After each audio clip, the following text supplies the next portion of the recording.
सबसे पहले नजर केरल की करेंगे, जहां पर शदीद बारिश से आम जिंदगी दरहम बरहम हो गई है। इस हवाले से महकमे मौसमियात ने 6 अजला में रेड अलर्ट जारी किया है। 7 अजला के लिए ऑरेंज अलर्ट और 2 अजला में येलो अलर्ट जारी किया गया है। अब तक सैलाब और लैंडस्लाइड से 10 अफराद की मौत हो चुकी है, जबकि तकरीबन 40 अफराद लापता है। वहीं रेस्क्यू टीमें राहत और बचाव के काम में लगी हुई हैं। वजीर आला विजयन ने सूरत हाल का जायजा लेने के लिए शाम को हंगामी मीटिंग तलब की है।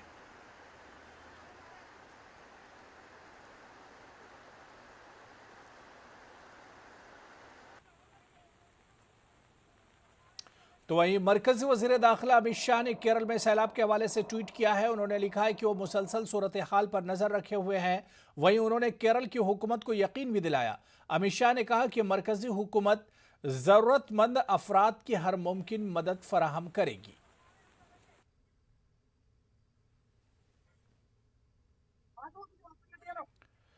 मुल्क में कार से रौंदने का मामले कम होने का नाम नहीं ले रहे हैं। लखीमपुर खीरी छत्तीसगढ़ के बाद राजधानी भोपाल में तेज रफ्तार कार से रौंदने का मामला सामने आया। देर रात जब कुछ लोग राजधानी भोपाल के बजरिया स्टेशन के तिराहे से मूर्ति विसर्जन के लिए झांकी को लेकर जा रहे थे, तो एक तेज रफ्तार कार 4 लोगों को रौंदती हुई गुजर गई। हादसे में एक शख्स की हालत नाजुक है, जबकि 3 लोगों को मामूली चोटें आई।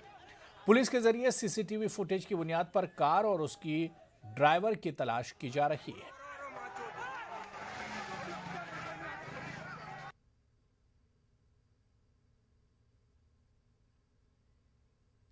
विसर्जन के दौरान एक कार में विसर्जन में एक झांकी जब जा रही थी तो उसने एक युवक को टक्कर मार दी थी।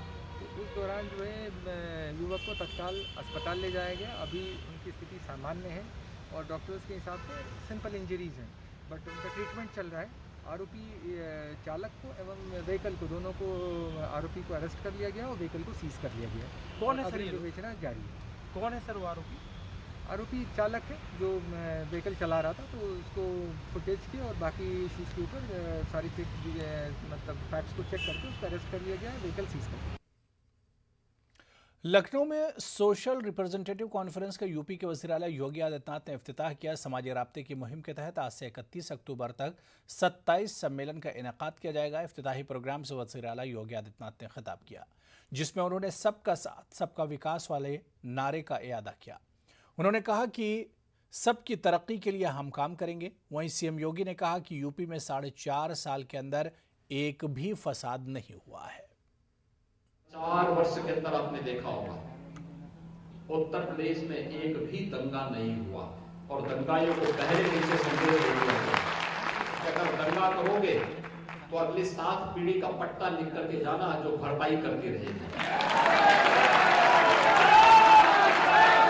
और भाइयों बहनों, दंगा नहीं हो सकता प्रदेश में। शारदीय नवरात्रि का पर्व कितनी भव्यता के साथ, कितनी सुंदरता के साथ, यानी आपके उत्साह और उमंग के सामने कोरोना भी फेल हो गया। पूरी दुनिया को तबाह करने वाला कोरोना आपके उत्साह और आपके उमंग के सामने फेल होता हुआ दिखाई दिया, जब शारदीय नवरात्रि को और विजयादशमी के इस आयोजन को पूरी भव्यता के साथ संपन्न करके उत्तर प्रदेश ने बता दिया कि नहीं, अगर उत्साह और उमंग है, हम सभी नियमों का पालन करेंगे तो कोरोना अपने आप फेल हो जाएगा।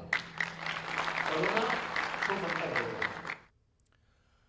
खबर झारखंड से है, जहां धनबाद जिले के सुंदरी में लहीम शहीम अजदहा पाया गया, जिसका वीडियो तेजी के साथ वायरल हो रहा है।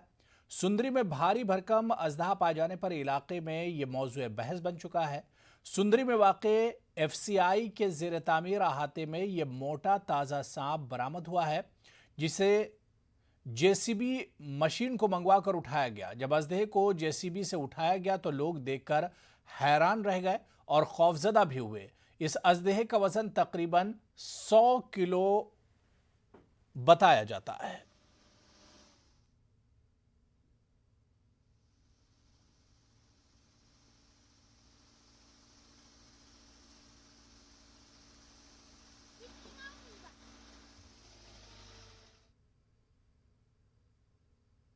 चलिए आगे बढ़ेंगे, बात करेंगे यौम सर सैयद की।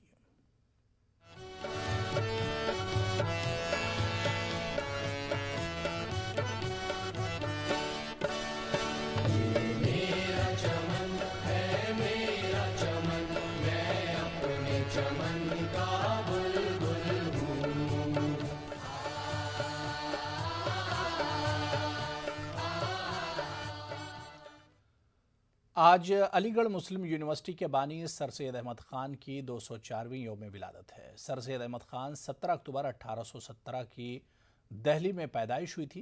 कौम को असरी उलूम से आरास्ता करने की गरज से सर सैयद अहमद ख़ान ने 1877 में मोहम्मडन एंग्लो ओरिएंटल कॉलेज के नाम से इस इदारे का क़याम अमल में लाया, जो 1920 में हुकूमत हिंद के तहत यूनिवर्सिटी में तब्दील किया जा सका। 17 अक्टूबर को हर साल अलीगढ़ मुस्लिम यूनिवर्सिटी समेत दुनिया भर में तकरीबात मुनक्किद की जाती हैं। इस मरतबा कोरोना ज़ाब्तों के सबब ऑनलाइन प्रोग्राम का इनेकाद किया जा रहा है। एमयू रोशन कुमकुमों से जगमगा रहा है। बाबा कौम सर सैयद अहमद ख़ान की यौम विलादत की तकरीब के मेहमान खुसूसी साबिक़ chief justice of India Tirath Singh Thakur हैं, जबकि बतौर मेहमान एजाज़ी प्रिंस डॉक्टर कायद जौहर अजुद्दीन है। वहीं अलीगढ़ मुस्लिम यूनिवर्सिटी के बानी मसीह कौम सर सैयद अहमद ख़ान की 204वीं यौम पैदाइश पर आज यूनिवर्सिटी की तारीखी जामा मस्जिद में बाद नमाज फजर कुरान ख़ानी का एहतमाम किया गया। इसके बाद मज़ार सर सैयद पर vice chancellor professor Tariq Mansoor और दीगर ज़िम्मेदारान ने गुलहाए अक़ीदत पेश किया, जिसमें कसीर तादाद में असातिज़ा, तलबा और यूनिवर्सिटी के मुलाजमीन मौजूद थे। इस मौके पर सहाफ़ियों से बात करते हुए वाइस चांसलर ने दुनिया भर में फैले अलीग बिरादरी को बाबा कौम की विलादत पर मुबारकबाद पेश की और कहा कि आज हमारे लिए एहतिसाब का दिन है।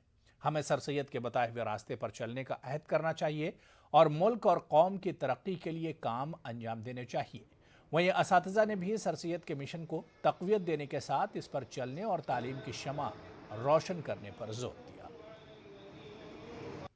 उनको मुबारकबाद देते हैं सर सैयद डे पे, इसलिए ये एक ऐसा दिन है जिसके पूरे दुनिया में जो अलीगढ़ मुस्लिम यूनिवर्सिटी के एलुमनाई हैं, वेल विशर्स हैं, स्टूडेंट्स हैं, स्टाफ है, चाहे वो अलीगढ़ में हो, चाहे वो अलीगढ़ से बाहर हो, दुनिया के किसी कोने में हो, वो आज इस डे को सेलिब्रेट करता है और अलग अलग तरीक़े से सेलिब्रेट होता है। अल्लाह ताला से दुआ करता हूँ कि हम लोगों को जो सर सैयद ने रास्ता बताया था पढ़ाई का, डेवलपमेंट का, एजुकेशन का, उस सब पे हम लोग चलें और यूनिवर्सिटी की और कम्युनिटी की और तरक्की हो आगे। देखिए, सर सैयद अहमद ख़ान का जो मिशन था वो ये था कि ख़ासकर मुसलमान कौम में तालीमी बेदारी आए और जो दूसरी कौमें पूरी दुनिया में जो तरक्की कर रही हैं उसका वाहिद जीना वो तालीम है। तो मुसलमानों में कहीं ना कहीं उस वक्त भी तालीम की कमी थी, तो उसको देखते हुए सर सैयद ने इस इदारे का क़याम किया। लेकिन ये इदारा अपने 100 साल से ज़्यादा अरसे को पूरा कर चुका है। कहीं ना कहीं सर सैयद का जो मिशन था, जो तहरीक थी, जो उनका ख्वाब था, वो पूरा हुआ है। यूनिवर्सिटी से जुड़े हुए हर अली की ये जिम्मेदारी है कि वो सर सैयद अलैहिर्रहमा के लिए दुआ करे और उनके बारगाह के लिए दुआ करे और उनके जो उनके रास्ते हैं उस पर चले और अपने साथ साथ और जो अपने छोटे हैं उनकी जिम्मेदारी को लेकर चले और तालीम याफ्ता बनाए सबको। तो वहीं अलीगढ़ मुस्लिम यूनिवर्सिटी ओल्ड बॉयज़ एसोसिएशन के ज़ेरे एहतमाम भोपाल मेज़बान हॉल में सेमिनार का इनेकाद किया गया। सर सैयद के तालीमी नज़रियात की असरी मानवियत के उन्वान से मुनक़िदा सेमिनार में मुल्क के मुमताज़ दानिश्वरों ने शिरकत की और सर सैयद के तालीमी नज़रियात पर अपने मकाले पेश किए। मकाला निगारों ने सर सैयद के तालीमी नज़रियात को मुल्क व कौम के लिए नुस्ख़ा कीमिया करार देते हुए इस पर अमल करने की तलक़ीन की। और सीधे हम भोपाल का रुख करेंगे, जहाँ से हमारे नुमाइंदे मेहताब आलम इस वक्त राज तौर पर हमारे साथ जुड़े हुए हैं। मेहताब, आज बहुत अहम दिन है, ख़ास तौर से अलीग बिरादरी के लिए, जहाँ जहाँ पर अलीगढ़ के तलबा या अलीग मौजूद हैं उनके लिए 17 अक्टूबर का दिन बहुत अहम होता है। भोपाल में आज इस दिन को किस तरह से मनाया जा रहा है? भोपाल में या मध्य प्रदेश में जो अलीग बिरादरी है वो इस दिन को किस तरह से मना रहे हैं?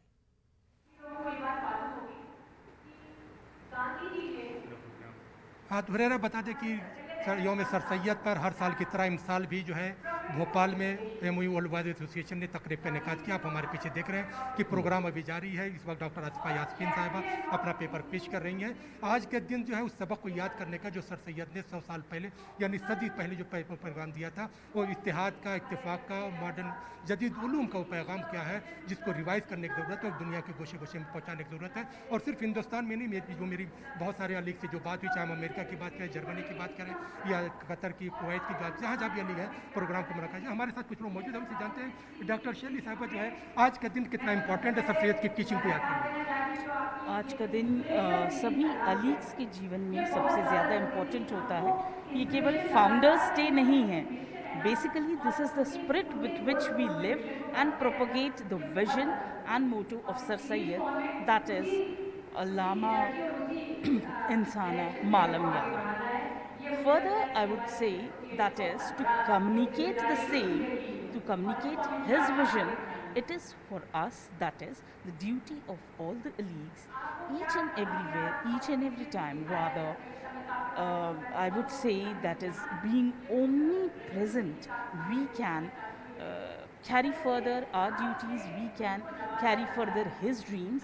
Whatever we are doing, whatever we are propagating, it has to be in the lines of what he said, and his lines, his dreams, or whatever mission he was with, we will carry it further, and that is what will make this day truly fruitful. I wish each and everybody a happy and fruitful Sir Syed Day. Thank you. जी, यहाँ पे और भी लोग मौजूद हैं। आप एक scientist थे खुद हैं तस्नीम हबीब साहब, और आज सर सैयद के साइंसी नज़रिए की जो हम बात करें तो उसका रिलेवेंस क्या नज़र आता है? देखिए, बहुत इंपॉर्टेंट बात अभी एक हम लोगों का एक यहाँ पे एक साहब ने प्रेजेंटेशन दिया था, उसमें उन्होंने कहा था कि तालीम को दो हिस्सों में बांटा जा सकता है। एक तो ख़ास लोगों के लिए तालीम और एक आम लोगों के लिए तालीम। तो तालीम आम जो हो वो जैसे एजुकेशन फॉर ऑल, वो एक मुद्दा जो हिंदुस्तान के स्तर पे चल रहा है, तो वो सभी लोगों को एक आम तालीम तो सभी को देनी चाहिए, लेकिन जो उसकी सकत रखते हैं ख़ास तालीम को हासिल करने की और जिनमें वो कैपेबिलिटीज़ हैं उनके लिए ख़ास तालीम का इंतज़ाम होना चाहिए। और एक और बहुत इम्पॉर्टेंट बात निकल के आई कि साइंस कम्युनिकेशन एक बहुत इम्पॉर्टेंट चीज़ें हैं और कम से कम कौम में और लोगों में साइंस के लिए एक तो इंटरेस्ट डेवलप हो, इस किस्म के प्रोग्राम मुनक़िद किए जाना चाहिए और साइंस में अवेयरनेस क्रिएट करनी चाहिए ताकि जो अंधविश्वास जिसको हम लोग कहते हैं उस किस्म की चीज़ें ख़त्म हो और ज़्यादा से ज़्यादा हम हकीकत की तरफ जाएं। तो ये एक साइंस। जिस तरह आपने कहा कि हम हकीकत की तरफ जाएं, और सर सैयद ने जो है रीजनिंग पर जो है भरोसा किया कि रीजनिंग जो है उस पर क्या करें। और फिर सर सैयद की अगर हम बात करते हैं तो उन्होंने इत्तेहाद पर, इत्तेफाक पर, कौमी एकजहती पर बड़ा जोर दिया। और जब हम सर सैयद की अलीगढ़ यूनिवर्सिटी की बात करते हैं, वो गैर मुस्लिम रुफ़का ही उनके थे जो हर कदम पर सर सैयद के साथ खड़े रहे। जी बिल्कुल। और इस तरह के जो रिजल्ट्स आते हैं वो जब भी आते हैं जब अप्रोच रैशनल होती है ना। अगर अप्रोच हमारी बहुत ज़्यादा इमोशनल हो जाएगी तो हमें सबसे एक्चुअली हमें ये भी एक चीज़ सीखनी चाहिए कि किसी भी विजन का, किसी मिशन का अप्रोच क्या होती है, या तो रैशनल होती है, इमोशनल। तो रैशनल हो तो ज़्यादा बेहतर है, वही अप्रोच लंबी जाती है। तो आप जो कह रहे हैं बिल्कुल सही, वो रैशनल अप्रोच की वजह से ही होता है। इमोशनल अप्रोच से इतना लंबा मिशन कोई नहीं चल सकता। यहाँ पे हुरैरा जो तमाम लोग मौजूद है, तमाम लोग सर सैयद के उस नज़रिए की बात कर रहे हैं जिसकी वजह से आज हिंदुस्तान में और हिंदुस्तान के बाहर जो है एक ख़ास तरक्की हमें देखने को मिल रही है। हुरैरा बिल्कुल महताब, इस प्रोग्राम में जाहिर सी बात है सिर्फ भोपाल के लोग शामिल हैं। भोपाल के वो लोग जिन्होंने अलीगढ़ मुस्लिम यूनिवर्सिटी से तालीम हासिल की है वो अलीग बिरादरी यहाँ पर मौजूद हैं, या हिंदुस्तान के दूसरे हिस्सों के नुमाइंदे और दूसरे हिस्सों के लोग भी यहाँ पर मौजूद हैं?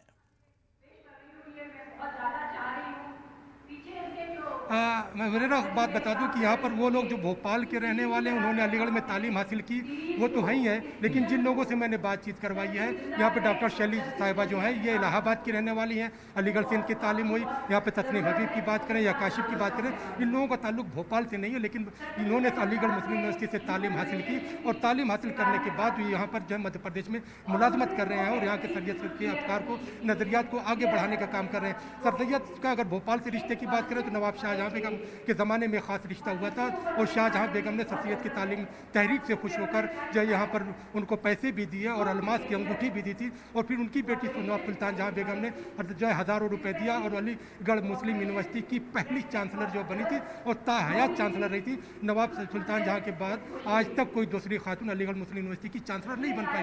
उसके बाद जो हमीदुल्लाह खान की बात कर रहे हैं, लेकिन अलीगढ़ का जो रिश्ता था भोपाल से वो खास तो रिश्ता था, लेकिन जहाँ पर पूरे हिंदुस्तान में खुद अलीगढ़ में हम देखते हैं कि वर्चुअल प्रोग्राम हो रहा है। तो अली भोपाल ने कल पिछले साल भी जो है ये एक्चुअल प्रोग्राम का इनेकाद किया था, इस बार भी एक्चुअल चला। हमारे साथ जो नौजवान भी मौजूद है, किस तरह से तहरीक को देखते हैं सर को?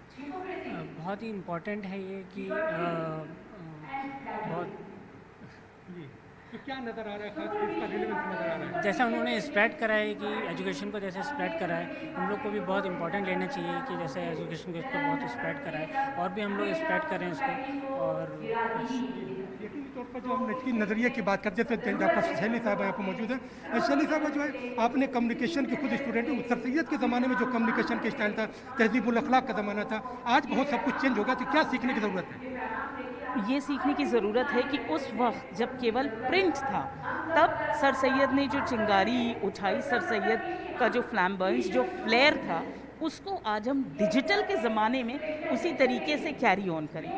जब हम कहते हैं कि इंडिया और वी कैन से कि हम ग्लोबलाइज्ड हो गए हैं, पूर्णतः वैश्विक हो चुके हैं, तो इस वैश्विकता के ज़माने में वही आग, वही चिंगारी हमको जो सर सैयद ने उस ज़माने में करी थी वो करनी है, वो करनी चाहिए। बिकॉज प्रिंट और डिजिटल में ज़मीन आसमान का फ़र्क है। तो उस डिजिटल वर्ल्ड की बात की, ज़माने में बहुत सारी चीज़ें तब्दीली हो चुकी हैं और सर सैयद के नज़रियात को प्रोवेट करने के लिए ज़रूरी है कि हम वक्त के तकाजे के मुताबिक अपने आप को अपग्रेड करते रहें, तभी हम उस मिशन को याबियारी कर सकते हैं। हुरैरा बिल्कुल महताब, एक आखिरी सवाल बहुत मुख्तसर में कि क्या जो मिशन सर सैयद अलैहिर्रहमा का था वो मुकम्मल हुआ या भी उसमें और काम करने की ज़रूरत है? और क्या ऐसा महसूस नहीं किया जा रहा है कि सर सैयद अलैहिर्रहमा का जो मिशन था वो अलीगढ़ तक ही एक तरह से महदूद होकर रह गया और नई नस्ल तक सर सैयद के अफकार और ख्यालात और उनके मिशन को किस तरह से पहुँचाया जाए, इसके लिए क्या कुछ करने की ज़रूरत है? हुरैरा, कई पहलुओं पर काम करने की ज़रूरत है। यकीनी जब सर सैयद ने जो अलीगढ़ यूनिवर्सिटी जब शुरू की थी, उस वक्त के तकाजे कुछ और थे और इस वक्त अगर हम दुनिया के तकाज़ों की बात करें तो लोगों की नज़रें अलीगढ़ पर और सर सैयद की जो मिशन पर लगी हुई है और लोग नए तरीके से चाहते हैं। मैं आपको जो है हयात जावेद की बात करूँ, हयात जावेद की जब आप पढ़ते हैं तो आप देखते हैं कि असबाब बगावत हिंद के नाम से बार बार जिक्र किया जाता है, लेकिन सर सैयद ने, आपको हैरत होगी, सर सैयद ने असबाब बगावत हिंद के नाम से कोई किताब लिखी ही नहीं है, लेकिन हाल ही ने वहाँ पर एक जो गलती की थी उसका खमियाजा में देख रहे हैं कि अब तक असबाब बगावत हिंद पर जिस तरह से डॉक्टर राहत अबरार ने लिखा है कि 150 से ज़्यादा किताबें लिखी जा चुकी हैं। सर सैयद ने जो किताब लिखी थी उसका नाम है असबाब सरकशी हिंदुस्तान, जवाब मजमून किताब लिखी है, लेकिन उसको उसमें कोट किया गया। और यही नहीं, अगर हम अलीगढ़ की बात करें और सर सैयद की इस दरसगाह को कायम हुए जहाँ पे 101 साल हो गया है, अभी तक अलीगढ़ मुस्लिम यूनिवर्सिटी एक ऐसी कोई बायोग्राफी तैयार नहीं कर सकी है जिससे हम अपने मोहसिन के हवाले से मुकम्मल कर सकें, क्योंकि सर सैयद की बायोग्राफी जो लिखी गई थी, सबसे पहली बायोग्राफी कर्नल GFI ग्राम ने 1884 में लिखी, उसके बाद रईस जतावली ने तहरीक शुरू की। बिल्कुल जाहिर सी बात है कि इस मिशन को और इस तहरीक को आगे बढ़ाने की ज़रूरत है। बहुत बहुत शुक्रिया महताब हमारे साथ जुड़ने के लिए और इस खबर पर मज़ीद बातचीत करने के लिए। कामयाबी की कोई कहानी एक दिन में मुकम्मल नहीं होती। अगर ईमानदारी, लगन और सच्ची जद्दोजहद हो तो कामयाबी की कहानी एक दिन ज़रूर मुकम्मल होती है। मुल्क में सफ़ेद तहरीक या दूध की क्रांति लाने वाले अमूल का सफ़र गुजरात के सिर्फ 2 गाँव से शुरू हुआ था। 75 साल का हो चुका अमूल भी पूरे मुल्क के साथ आज़ादी के अमृत महोत्सव की खुशियां मना रहा है। आइए रूबरू कराते हैं अमूल की कामयाबी की सुनहरी तारीख से।